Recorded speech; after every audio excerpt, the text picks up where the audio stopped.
Bismillahirrahmanirrahim. Assalamualaikum warahmatullahi wabarakatuh. Alhamdulillahi rabbil alamin. Wabihi nasta'inu ala umuri dunya waddin. Wa sallallahu ala nabiyyina Muhammadin wa ala alihi wa sahbihi ajma'in. Amma ba'd. Kita panjatkan puja dan puji syukur kehadirat Allah tabaraka wa ta'ala. Pada kesempatan malam yang sangat cerah ini, kita kembali diberi kekuatan, kesehatan, hidayah, serta taufik dari Allah Jalla wa'ala. Sehingga kita bisa kembali menghadiri pengajian rutin tafsir di Masjid Agung Darussalam Purbalingga ini. Kita berharap semoga Allah Tabaraka wa Ta'ala berkenan untuk melimpahkan kepada kita semuanya ilmu yang bermanfaat, sehingga bisa kita amalkan sebagai bekal untuk menghadap kepada Allah Jalla wa'ala. Amin ya Rabbal Alamin. Salat dan salam semoga senantiasa tercurahkan kepada junjungan kita Nabi besar Muhammad sallallahu alaihi wasallam, kepada para sahabatnya, keluarganya, dan umatnya yang setia mengikuti tuntunannya hingga di akhir nanti. Kaum muslimin dan kaum muslimat yang kami hormati, sebelum kita memasuki awal dari surat Al-Kafirun, kita akan sedikit mengulang apa yang sudah kita pelajari terakhir pada pertemuan yang telah lalu, yaitu firman Allah Subhanahu wa Ta'ala, "Wastaghfirhu innahu kana tawwaba." Pertanyaan yang pertama, disebutkan dalam sebuah hadis bahwasanya Nabi kita Muhammad sallallahu alaihi wasallam dalam satu hari beristighfar dan bertaubat kepada Allah berapa kali? 100 kali. Padahal dalam sebuah ayat di Al-Quran, Nabi kita Muhammad sallallahu alaihi wasallam dijelaskan bahwa dosanya yang telah lampau dan yang akan datang sudah diampuni. Mengapa Nabi kita sallallahu alaihi wasallam perlu untuk beristighfar dan bertaubat sampai 100 kali dalam sehari? Ya. Bagus sekali. Bagus sekali. Silakan. Pertanyaan berikutnya, apa makna dari istighfar? Apa makna dari istighfar? Ya, bagus sekali. Silakan. Pengampunan dosa ada 2 jenis. Pengampunan dosa ada 2 jenis. Sebutkan 2 jenis tersebut. Ya, bagus sekali. Monggo, silakan. Pertanyaan berikutnya adalah, innallaha kana tawwaba. Apa artinya tawwaba? Apa arti dari tawwab? Ya, itu saja. Bagus. Maha penerima taubat walaupun taubatnya apa? Berulang-ulang. Silakan. Pertanyaan yang terakhir, Allah Subhanahu wa Ta'ala berfirman, "Ya ayyuhalladzina amanu tubu ilallahi taubatan nasuha." Kita jelaskan pada pertemuan yang telah lalu bahwasannya para ulama memiliki lebih dari 20 penafsiran tentang makna dari taubat nasuha. Namun dari sekian penafsiran itu bisa disimpulkan dalam 3 poin. Siapa yang bisa menyebutkan? Ya, bagus. Silakan. Pada kesempatan kali ini kita akan memasuki tafsir dari surat yang baru, yaitu surat apa? Al-Kafirun. Para hadirin hadirat yang kami hormati, segenap pendengar Radio Roja di Jakarta, di Bandung, di Lampung, dimanapun Anda berada. Pada kesempatan kali ini kita akan memasuki tafsir yang baru, yaitu surat apa tadi? Al-Kafirun. Sebuah surat yang amat kita perlukan apalagi saat ini. Di mana tidak sedikit di antara orang-orang yang mencampur adukkan antara ajaran Islam dengan ajaran agama-agama selain Islam. Di mana pada zaman kita ini promosi untuk menyamakan seluruh agama semakin gencar. Andaikan kita mengatakan bahwasanya satu-satunya agama yang benar adalah Islam, maka kita dituduh sebagai orang yang apa? Fanatik. Orang yang egois. Pemicu timbulnya terorisme. Padahal sebenarnya keyakinan bahwasanya agama yang benar hanyalah agama Islam. Ini adalah prinsip yang tidak bisa ditawar. Karena itu dijelaskan begitu gamblang di dalam Al-Quran. Di mana Allah subhanahu wa ta'ala berfirman, Inna dina indallahil Islam. Sesungguhnya agama yang diterima di sisi Allah adalah apa? Islam. Dan juga banyak orang-orang yang mencampur adukkan antara ajaran Islam dengan ajaran agama yang lain. Yang mana itu adalah bentuk kezaliman yang nyata. Bagaimana agama yang diturunkan oleh Allah subhanahu wa ta'ala dicampurkan dengan agama yang dibikin oleh manusia biasa. Agama yang dibawa oleh sosok yang maksum, yaitu Rasul sallallahu alaihi wasallam, ingin dicampur adukkan. Adanya sinkretisme agama antara agama Islam dengan agama yang lainnya yang dibawa oleh orang-orang yang tidak maksum. Inilah surat yang akan kita bahas.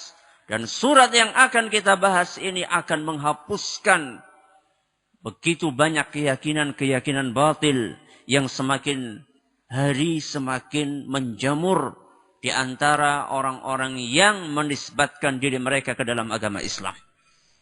Al-Kisah diceritakan. Pada suatu hari, sekelompok pemuka Quraisy mendatangi Nabi kita Muhammad sallallahu alaihi wasallam. Mereka memberikan sebuah penawaran yang sangat menggiurkan. Apa penawaran tersebut? Muhammad, kamu mau enggak kita beri harta kami sehingga engkau akan menjadi orang yang paling kaya di kota Mekah. Penawaran yang menggiurkan apa enggak? Oh, masalah harta. Penawaran yang begitu menggiurkan. Ditawarkan kepada Nabi kita Muhammad SAW. Wahai Muhammad, mau enggak kami jadikan sebagai orang yang paling kaya di kota Mekah? Tidak cukup sampai di sini Muhammad. Kamu akan kami bebaskan untuk menikahi wanita manapun yang ada di kota Mekah. Silahkan pilih berapapun yang kamu maui. Gimana? Anda tertarik? Anda tertarik? Tanpa bekerja. Hah? Tanpa bekerja akan menjadi orang yang kaya, tanpa lamaran. Akan memilih wanita yang paling cantik dan tidak cuma satu. Kata mereka, wa yuzawwijuhu ma arada minan nisa. Dan silahkan menikahi wanita manapun yang engkau inginkan. Ada syaratnya? Ada syaratnya? Oh jelas, tidak mungkin hanya sekedar penawaran tanpa ada syarat. Kata mereka, hadza laka indana ya Muhammad. Ini yang akan engkau dapatkan dari kami wahai Muhammad. Tapi syaratnya kuffa an syatmi alihatina. Tapi tolong stop. Jangan engkau memaki Tuhan-Tuhan kami. Fala tadhkurha bisu. Dan jangan sekali-kali engkau menghina Tuhan-Tuhan kami. Ini syaratnya. Jadi ada apanya? Ada barter. Ya, barternya kamu kasih apa? Harta. Kasih wanita. Tapi jangan usik Tuhan-Tuhan kami. Ini cobaan yang berat atau tidak? Cobaan yang sangat berat. Bagaimana Nabi kita Muhammad SAW? Apakah beliau menerima? No way. Bukan why not. Jangan dibalik. No way. Tidak ada jalan. Bukan why not. Kenapa tidak? Kalau orang-orang sebagian di zaman ini, duit banyak. Oh, oke. Why not? Kenapa tidak? Gampang-gampang. Pengen fatwa yang kayak gimana kamu? Asal ada duitnya. Asal ada ceweknya. Na'udzubillahi min dzalik. Ya. Ini adalah cobaan buat para da'i, buat para ustadz, buat para mubalik. Cobaan harta yang luar biasa. Ya. Cobaan yang mengerikan. Banyak orang-orang yang awalnya ketika dia hidup dalam kekurangan, dia istiqomah. Punya prinsip, punya idealisme. Tapi begitu dia bergelimang dengan harta, begitu dia bergelimang dengan kekuasaan, idealisme tersebut luntur sedikit demi sedikit. Sehingga prinsip-prinsip yang dahulunya dijunjung tinggi, sekarang dia injak-injak di bawah kakinya. Inilah ujian buat para dai. Ujian buat para ustadz. Ujian buat para ulama. Ujian buat para kiai. Apakah mereka akan tetap mengusung kebenaran manakala ditawarkan keindahan-keindahan duniawi? Apakah mereka akan meneladani Nabinya Muhammad sallallahu alaihi wasallam yang tetap istiqamah di jalan hak walaupun diiming-imingi dengan harta yang begitu banyak dan wanita yang begitu cantik? Semuanya ditolak oleh Nabi sallallahu alaihi wasallam. Akhirnya orang-orang musyrikin Quraisy menawarkan dengan penawaran berikutnya. Kata mereka, fa illam taf'al fa inna na'ridu 'alaika khaslatan wahidah. Kalau misalnya engkau tidak mau wahai Muhammad, tidak mau jadi orang yang paling kaya, tidak mau menikah dengan wanita-wanita yang paling cantik di kota Makkah, maka kami akan tawarkan sebuah penawaran saja, satu penawaran saja kepada engkau wahai Muhammad. Hiya laka wa lana fiha salah. Penawaran ini baik buat kami dan baik buat kamu. Masya Allah. Jadi tidak ada yang dirugikan. Ya. Menurut orang-orang apa? Musyrikin Quraisy.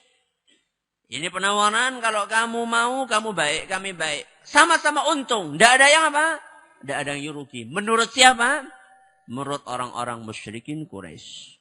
Kata Nabi SAW, ma hiya. Apa penawaran itu?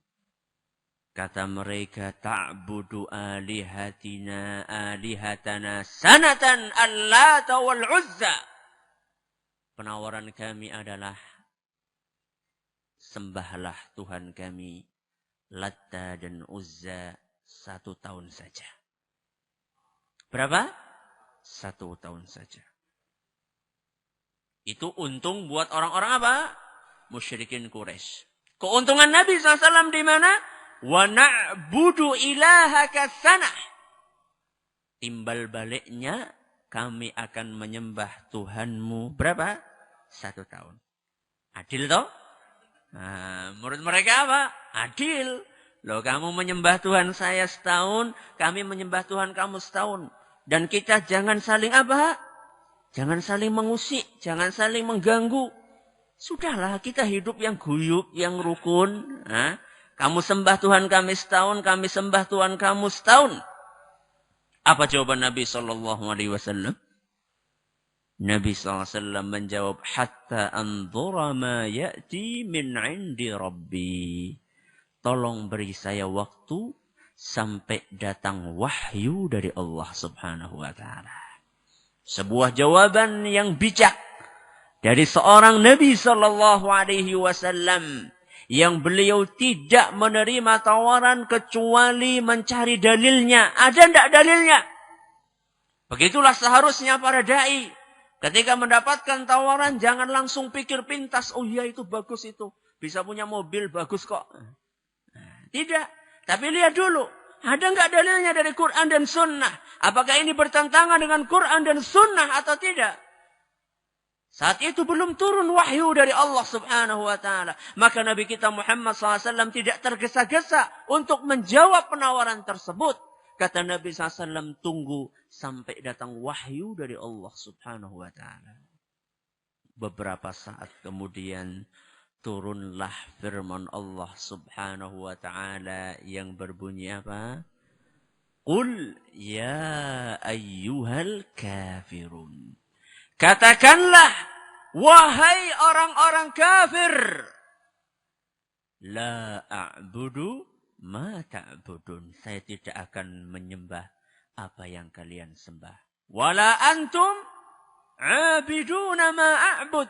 Dan kalian juga tidak akan menyembah apa yang aku sembah. Wala ana abidum ma abadtum. Dan aku tidak akan menyembah apa yang kalian sembah. Wala antum abiduna ma a'bud. Dan kalian tidak akan menyembah apa yang aku sembah. Lakum dinukum waliyadin. Bagimu agamamu, bagiku agamaku. Sekilas penolakan Nabi SAW kalau menurut kacamata orang-orang liberal, menurut kacamata orang-orang jil, sekilas kelihatannya kaku. Ya enggak? Wong penawaran kan adil kan? Ya apa salahnya sih ente nyembah Tuhan ana? Sama-sama agama yang mengantarkan ke jalan Allah. Kayak orang-orang apa yang disampaikan orang-orang liberal. Agama itu sama. Semuanya itu adalah menuju ke tujuan yang sama. Justru usah pada ribut-ribut lah. Sing serawung bae pada tujuannya sama kok. Mirip dengan perkataannya, penawarannya orang-orang musyrikin Quraisy. Ya. Tapi Nabi SAW, karena beliau adalah seorang yang teguh dalam mengemban risalah dari Allah Subhanahu wa taala, maka beliau menolak tawaran tersebut. Padahal sebenarnya menguntungkan Nabi SAW. Dari sisi apa? Dari sisi duniawi. Jadi orang kaya, punya istri yang cantik-cantik, ya. Kemudian tidak diganggu sama orang-orang apa? Musyrikin Quraisy, ya. Ketika Nabi SAW mau menerima, tidak diganggu oleh orang-orang musyrikin Quraisy. Tapi syaratnya Nabi SAW harus menyembah apa yang disembah oleh orang-orang musyrikin Quraisy.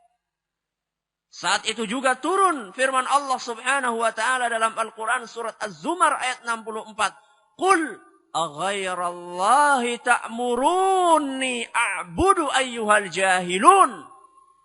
Kata Nabi SAW, kata Allah Subhanahu wa taala, katakanlah wahai Muhammad, maka apakah kepada selain Allah kalian menyuruhku untuk menyembah, wahai orang-orang yang jahil? Jadi dikatakan penawaran orang-orang musyrikin itu adalah penawaran yang apa? Penawaran yang jahil. Ya. Kenapa dikatakan jahil?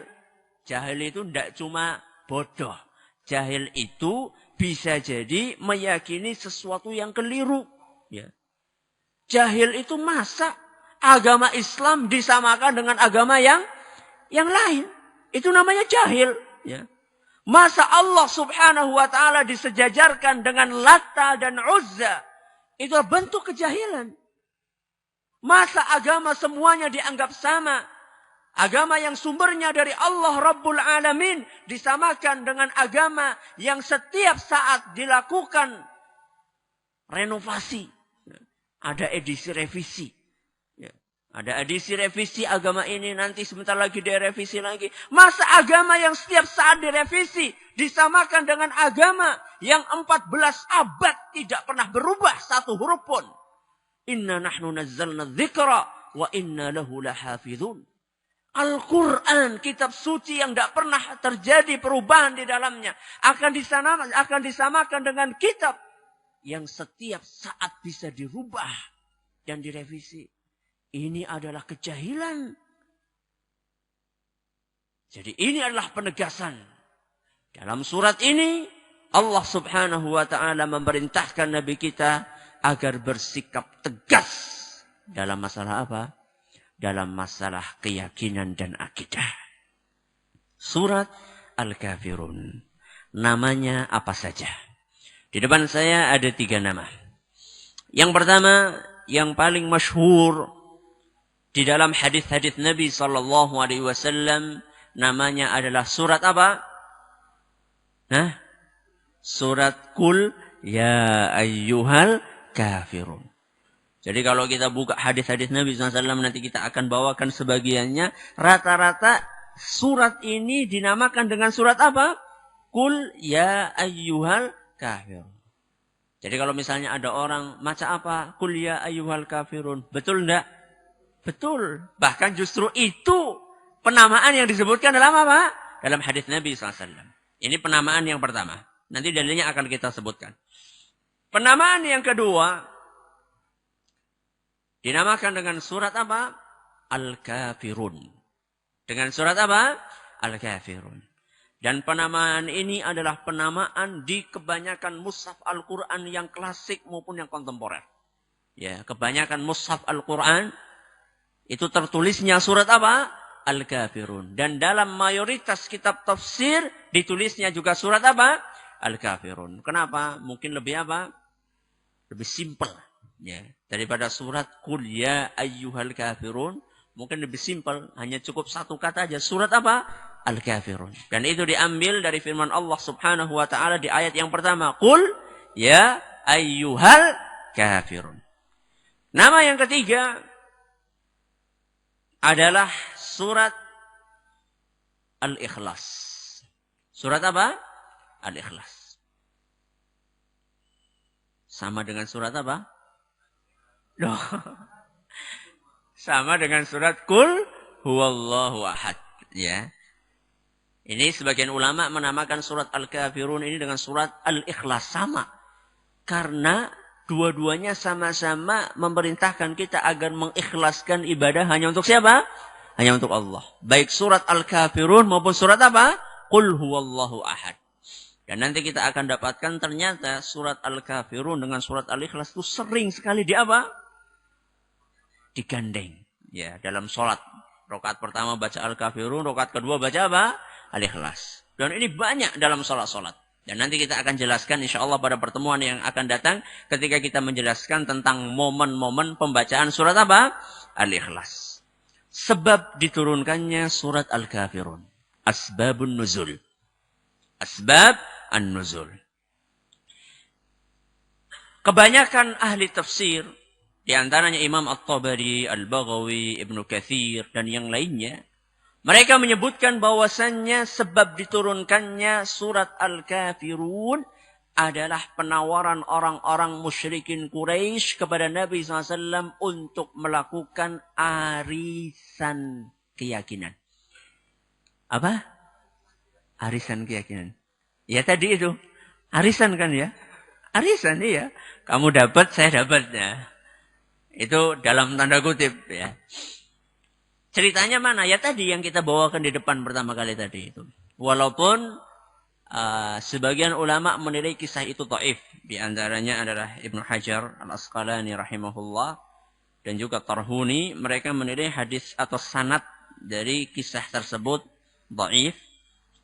Tapi ini disebutkan oleh hampir begitu banyak ahli tafsir yang menyatakan bahwasanya kisah ini adalah merupakan asbabun nuzul dari apa? Dari surat Al-Kafirun. Barangkali sebelum kita berpanjang lebar, anak khawatirnya nanti minggu depan ada yang tidak datang atau pertemuan yang akan datang ada yang tidak datang. Surat ini menjelaskan agar kita tegas dalam masalah akidah. Apakah berarti ketika kita tegas dalam masalah akidah, kita tidak mau mencampur adukan antara ajaran kita dengan ajaran agama yang lain? Apakah berarti kita itu harus bersikap beringas kepada non-muslim? Hah? Iya atau tidak? Tidak atau iya? Tergantung. Tergantung apa? Nah, ini menarik ini. Perlu kita bahas ini. Tergantung apanya ini? Tergantung apanya?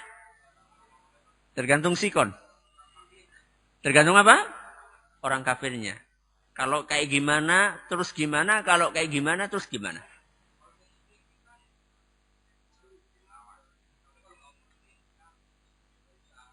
Untuk berbuat baik. Ya. Ada yang lain? Tergantung. Nah, tergantung apanya? Ada jawaban lain? Hah? Apakah berarti surat ini kita menunjukkan kepada kita bahwasanya nanti pulang ini semuanya ngambil bom? Kemudian dibomi rumahnya orang-orang non-muslim. Apakah itu maksudnya? Hah? Iya atau tidak? Jangan keluar dulu, jangan ada yang keluar nanti. Sebentar, jangan ada yang keluar. Nanti kita selesaikan permasalahannya. Nah, khawatir nanti salah paham. Ya. Ayat ini menjelaskan kepada kita bahwasanya kita itu harus punya prinsip dan ketegasan dalam masalah keyakinan, dalam masalah akidah, dalam tata cara ibadah. Ya. Jadi kita diperintahkan di dalam ayat ini, dalam surat Al-Kafirun ini, agar kita antara hitam dan putih, manakala kaitannya dengan keyakinan, manakala kaitannya dengan prinsip, manakala keyakinan kaitannya dengan hukum, maka kita harus bersikap tegas dan tidak boleh bersikap loyo. Tauhid adalah tauhid dan syirik adalah apa? Syirik. Hanya ada hitam dan apa? Putih. Tidak ada apa? Warna abu-abu di tengah. Ini kalau kaitannya dengan masalah keyakinan, masalah prinsip, masalah akidah, masalah tata cara ibadah. Jadi bukan bentuk toleransi kita menghadiri ritual mereka dan mereka menghadiri ritual kita. Ini kita harus tegas. Ini kaitannya dengan prinsip akidah. Ada sebagian orang, wah, wong kaibe sering tekang ngene, ketika ritual kita masa kita tidak datang ke sana. Ya nanti dianggap gimana atau tidak tolerir. Nah, ini jangan. Ini sudah kaitannya dengan masalah keyakinan. Kaitannya dengan masalah akidah. Diajarkan oleh Allah subhanahu wa ta'ala. La a'budu ma ta'budun. Wala antum a'biduna ma a'bud. Loh, ya tidak enak Ustaz. Mereka sudah mengikuti acara kita. Masa kita nggak ikut acara mereka? Ya salah mereka. Siapa yang nyuruh mereka ikut acara kita? Kita tidak pernah nyuruh mereka untuk mengikuti acara kita. Ya. Lagi pula acara mereka, kehadiran mereka di dalam acara kita. Itu hanya sekadar klise saja. Hanya sekadar lipstick saja. Ya. Maka jangan sampai dalam masalah prinsip. Dalam masalah akidah. Dalam masalah keyakinan, dalam masalah tata cara beribadah, jangan dicampur adukkan. Jangan dikolaborasikan. Ya, nanti cara sholatnya kayak orang Islam, tapi keyakinannya niru agama lain. Nggak boleh. Ya, sholatnya sih kayak orang Islam, tapi mitosnya, percaya, khurafatnya, masih ngambil dari agama lain. Ini namanya belum masuk Islam secara apa? Kafah. Salatnya mempeng. Tapi ruwatannya ya jalan terus. Itu namanya mencampur adukkan antara ajaran Islam dengan ajaran yang lain. Ya. Jadi kalau masalah prinsip, keyakinan, akidah tidak boleh dicampur adukkan. Lakum dinukum waliyadin. Islam ya Islam. Non-Islam ya non-Islam. Jangan dicampur adukkan. Tapi kalau kaitannya dengan interaksi dalam perkara duniawi. Dalam perkara sosial. Dalam perdagangan. Dalam bisnis. Maka Allah subhanahu wa ta'ala tidak melarang kita untuk berbuat adil dengan orang-orang non-muslim. Dalilnya apa? Al-Quran surat Al-Mumtahanah ayat 8. Dalilnya surat apa? Al-Mumtahanah ayat berapa? 8. Allah subhanahu wa ta'ala berfirman, لا ينهاكم الله عن الذين لم يقاتلوكم في الدين. Sesungguhnya Allah tidak melarang kalian untuk menyikapi orang-orang kafir yang tidak memerangi kalian dalam agama kalian. Walam yukhrijukum min diyarikum.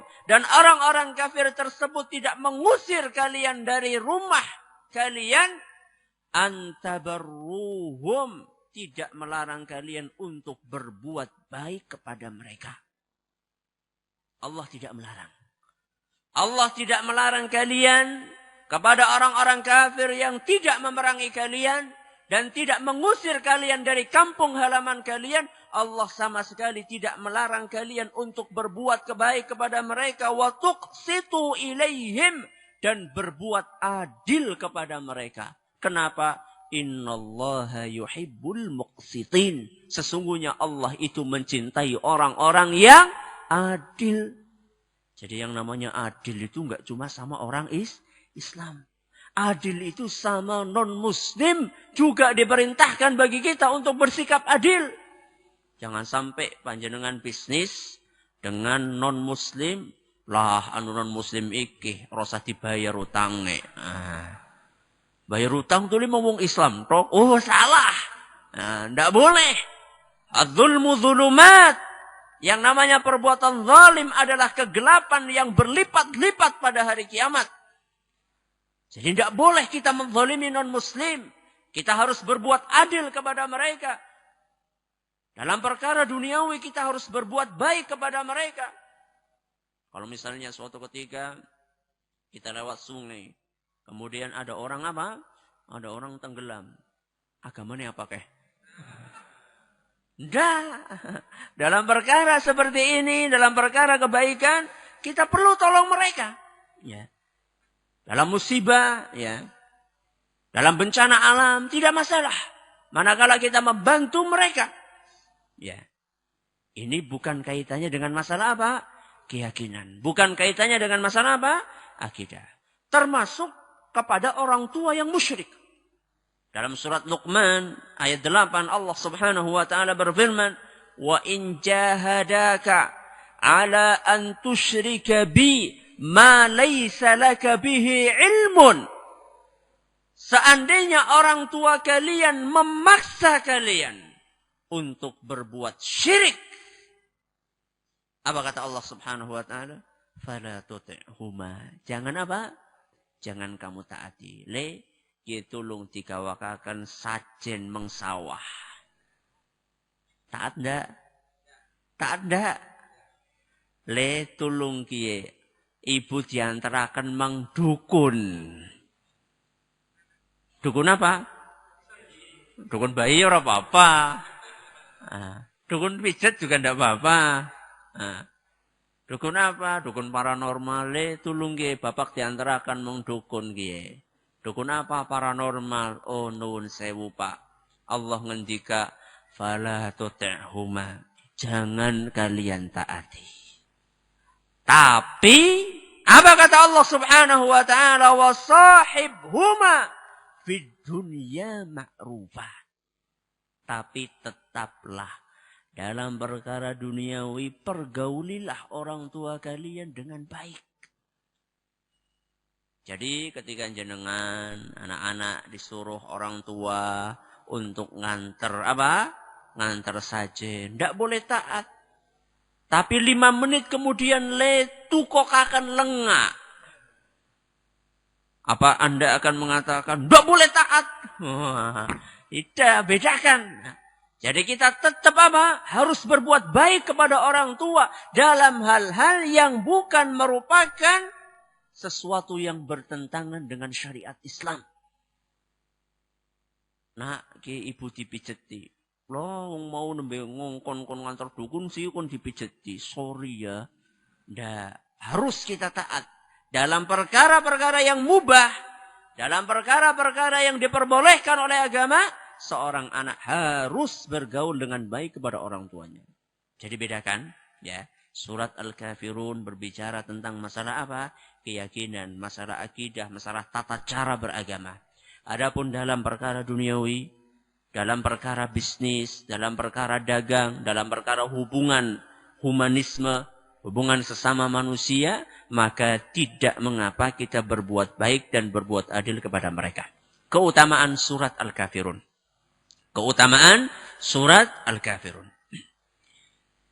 Yang pertama, ini kita siapkan ada 4 keutamaan, semoga cukup waktunya. Yang pertama, orang yang memahami surat ini berarti dia telah mengenal Allah. Orang yang memahami surat Al-Kafirun berarti dia mengenal apa? Allah. Apa dalilnya? Sebuah hadis yang diriwayatkan oleh Imam Ibn Hibban dan dinyatakan sahih oleh beliau. Adapun Imam Ibn Hajar menyatakan hadis ini hasan. Kata Jabir bin Abdullah radhiyallahu anhu, "Anna rajulan qama faraka'a rak'atay al-fajr." Pada suatu hari ada seorang yang melakukan salat sunnah fajar. Salat sunnah fajar itu apa maksudnya? Qobliyah subuh. Faqara'a fi rak'atil ula, dia membaca di rakaat yang pertama, qul ya ayyuhal kafirun sampai selesai. Jadi setelah membaca surat Al-Fatihah, suratan yang beliau baca apa? Qul ya ayyuhal kafirun la a'budu ma ta'budun sampai akhir. Manakala Nabi SAW mendengar sahabat tadi membaca surat Al-Kafirun sampai selesai, beliau bersabda, "Hadza 'abdun 'arafa rabbahu." Wahai para sahabatku, orang ini adalah orang yang mengenal Rabb-Nya. Mengenal siapa? Allah Subhanahu wa ta'ala. Jadi orang yang membaca surat Al-Kafirun, membaca tok? Membaca tok? Enggak. Membaca dan apa? Memahami kandungan yang ada di dalamnya, maka dia akan mendapatkan stempel dari Nabi SAW bahwa dia dianggap telah mengenal siapa? Allah Subhanahu wa ta'ala. Ya, maka ini saatnya kita untuk mengenal siapa? Allah Subhanahu wa ta'ala. Maka diharapkan nanti pertemuan yang akan datang jangan pada apa? Jangan pada absen, ya. Jangan pada absen, ya. Usahakan datang. Kita ingin mengenal apa? Allah dari surat apa? Al-Kafirun. Wa qara'a fil akhirah. Kemudian di rakaat yang kedua. Di rakaat yang kedua orang tersebut membaca surat Qul huwallahu ahad.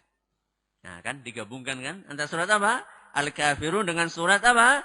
Qul huwallahu ahad. Sampai selesai. Ketika selesai Nabi SAW bersabda, "Hadza 'abdun amana bi rabbih."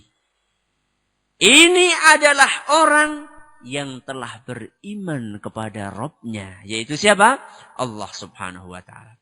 Jadi kalau jenengan sholat qobliyah apa tadi? Subuh. Bacanya apa?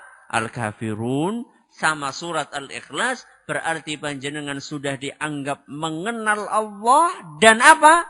Beriman kepada Allah. Tapi harus apa? Memahami kandungan yang ada di dalamnya. Ini keutamaan yang pertama. Dia dianggap telah mengenal siapa? Allah. Mengenal Allah itu bukan hanya mengenal Allah. Enggak. Tapi mengenal apa? Mengenal bahwasanya Allah satu-satunya zat yang wajib disembah. Mengenal nama-nama dan sifat-sifatnya. Mengenal keagungannya. Dan ini insya Allah ketika kita mengkaji surat Al-Kafirun, kita akan sedikit banyak mengetahui hal itu. Yang kedua. Surat ini, yaitu surat apa? Al-Kafirun dan surat Al-Ikhlas merupakan dua surat ternikmat. Merupakan dua surat apa? Ternikmat. Pernah merasakan nikmatnya membaca Al-Quran? Pernah enggak? Saking nikmatnya nanti apa? Nanti ngantuk ya. Banyak di antara kita membaca Quran itu hanya sekedar terkejar. Untuk apa? Untuk menghatamkan. Ya. Jadi yang penting khatamane.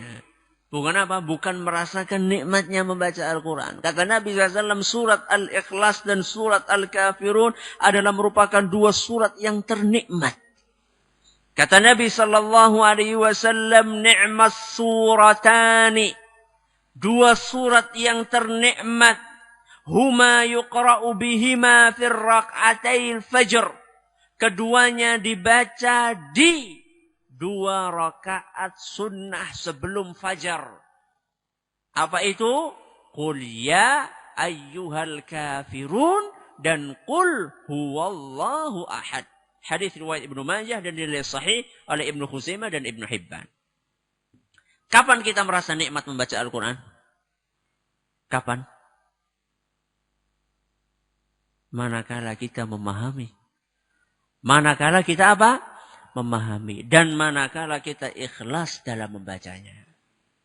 Ada orang yang memahami tapi tidak ikhlas, dia nggak merasa nikmat. Ya ketika membaca Al-Quran, mungkin awalnya ikhlas. Pada maghrib ya, baca awal ikhlas. Sudah baca kayak gitu, tahu-tahu tok.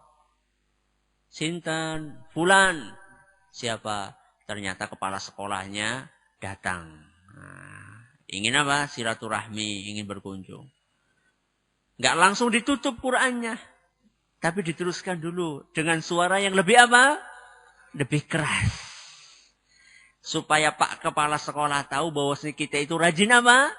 Baca Quran. Awalnya ikhlas. Tapi begitu datang tamu apa? Nah, ikhlasnya mulai luntur.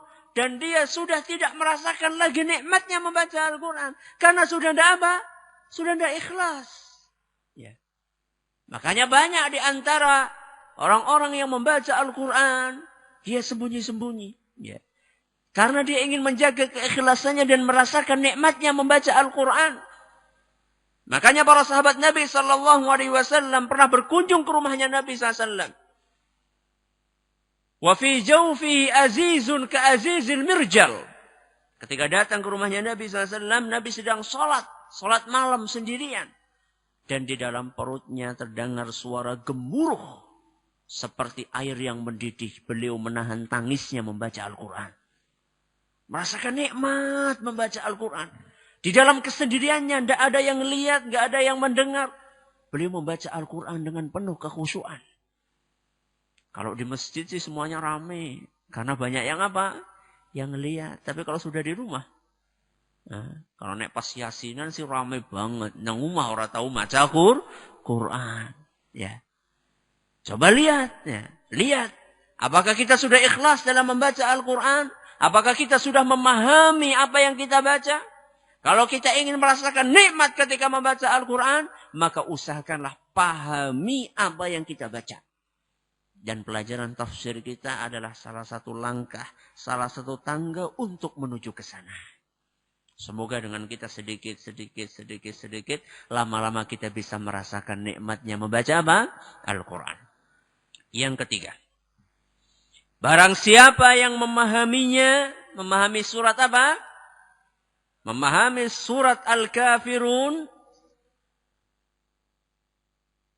maka dia akan terbebas dari kesyirikan.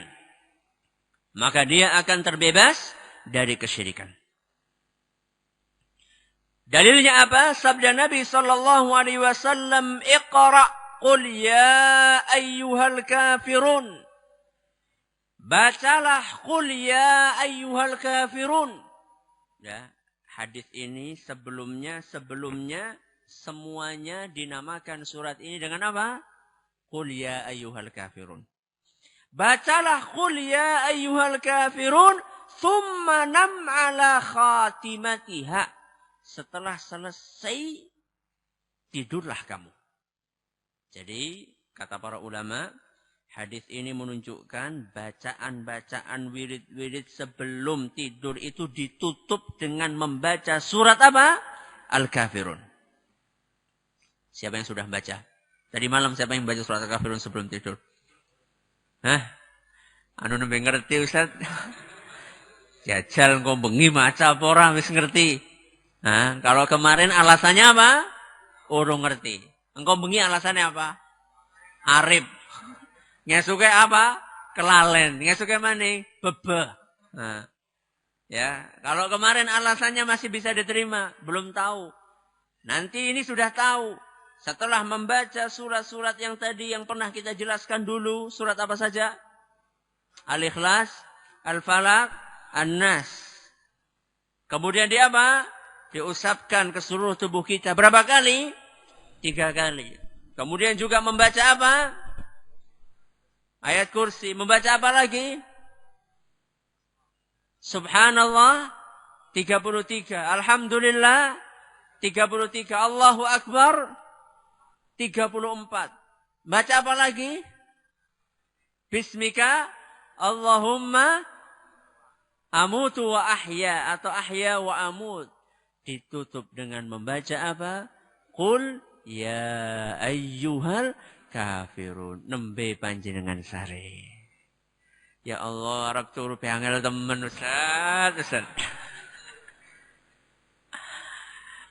Ini kalau panjenengan pengen tidur dengan apa? Dengan nyenyak. Nah, jadi banyak orang yang tidak bisa tidur kan? Banyak orang yang bisa tidur. Banyak orang yang mau tidur dia harus apa? Harus minum pil apa? Pil tidur. Ya. Ini loh, gampang ini sumbernya ini. Caranya kayak resepnya kayak gini. Tidak usah keluar duit. Ya. Untuk bisa tidur tidak usah keluar duit. Ya. Tidak usah beli spring bed yang mahal-mahal. Nendur kelasa asal maca donga. Insya Allah jenengan tidurnya akan nyenyak. Tidak akan diganggu insya Allah. Insya Allah nggak akan diganggu panjenengan. Tapi syaratnya mau apa? Mau baca ini. Kata Nabi SAW, "Tsumma nam ala khatimatiha." Setelah engkau selesai membaca ini tidurlah. Fa innaha bara'atun minasyirki. Karena surat Al-Kafirun adalah bentuk berlepas diri dari kesyirikan. Jadi subhanallah yang namanya tauhid. Hadis riwayat Abu Dawud dan isnadnya dinilai sahih oleh Al-Hakim dan juga oleh Ibnu Hajar Al-Asqalani rahimahumullah. Jadi yang namanya tauhid itu sampai sebelum tidur di bawah. Ya. Jadi tauhid ya, dibuka di hari pertama kita bangkit dari tidur kita. Ya. Ketika kita memulai sholat sunnah sebelum apa? Fajar kita membaca surat apa? Al-Kafirun. Kita mulai hari kita dengan tauhid dan membebaskan diri dari kesyirikan. Kemudian kita tutup hari kita sebelum tidur juga dengan tauhid dan pembebasan dari kesyirikan. Jadi tauhid itu luar biasa masuk di dalam setiap detik dari kehidupan kita. Makanya kalau ada orang yang alergi dengan tauhid itu kebangetan. Ya. Tauhid kok alergi? Tauhid kok enggak suka? Ya. Tauhid itu kita bawa mulai kita bangun tidur. Kita mulai aktivitas kita dengan sholat sunnah qabliyah fajar. Kita membaca surat tauhid, surat ikhlas. Yaitu surat Qul huwallahu ahad dan Qul ya ayyuhal kafirun. Sebelum tidur, kita tutup hari kita pun dengan apa? Dengan tauhid. Keistimewaan yang keempat, surat Al-Kafirun sepadan dengan 1/4 Al-Quran. Surat Al-Kafirun sepadan dengan apa? 1/4 Al-Quran. Dalilnya apa? Sabda Nabi SAW, "Qul ya ayyuhal kafirun ta'dilu rub'al Qur'an." Surat Qul ya ayyuhal kafirun sepadan dengan 1/4-nya Al-Quran. Hadis riwayat At-Tirmidzi dan dinyatakan hasan oleh Syekh Al-Albani dan Tarhuni. Apa maksudnya 1/4? Nah, kalau kemarin apa? Surat Al-Ikhlas berapa? 1/3. Surat Al-Kafirun 1/4 ini bagaimana? Kata para ulama, pembahasan dalam Al-Quran bisa dibagi menjadi 4. Pembahasan pokok. Yang pertama pembahasan tentang tauhid. Yang kedua tentang kenabian. Yang ketiga tentang alam akhirat. Yang keempat tentang hakikat dunia. Dan surat Al-Kafirun adalah tentang apa? Tauhid. Itu penjelasan singkatnya. Saya ingin ulangi, ya. Pembahasan pokok dalam Al-Quran. Pertama tentang tauhid. Yang kedua tentang kenabian, kerasulan. Yang ketiga tentang alam akhirat. Yang keempat tentang hakikat dunia. Surat Al-Kafirun membahas pembahasan pokok yang pertama, yaitu apa? Tauhid. Makanya dikatakan oleh Nabi SAW, surat Al-Kafirun adalah 1/4 dari apa? Al-Quran. Ini ada pertanyaan, mohon maaf, belum bisa saya jawab. Dan saya berulang-ulang mengatakan ada beberapa pertanyaan yang belum saatnya untuk dijawab. Ya, ada pertanyaan yang belum saatnya untuk dijawab dalam majelis ini, insyaallah akan datang saatnya ketika sudah siap segala sesuatunya saya akan jelaskan. Karena tinggal setengah menit, maka kita cukupkan sampai di sini. Wallahu taala a'la wa alam. Atas segala perhatiannya saya ucapkan terima kasih. Atas segala kekurangan kami mohon maaf yang sebesar-besarnya. Subhanakallahumma bihamdika asyhadu an la ilaha illa anta astaghfiruka wa atubu ilaik. Assalamualaikum warahmatullahi wabarakatuh.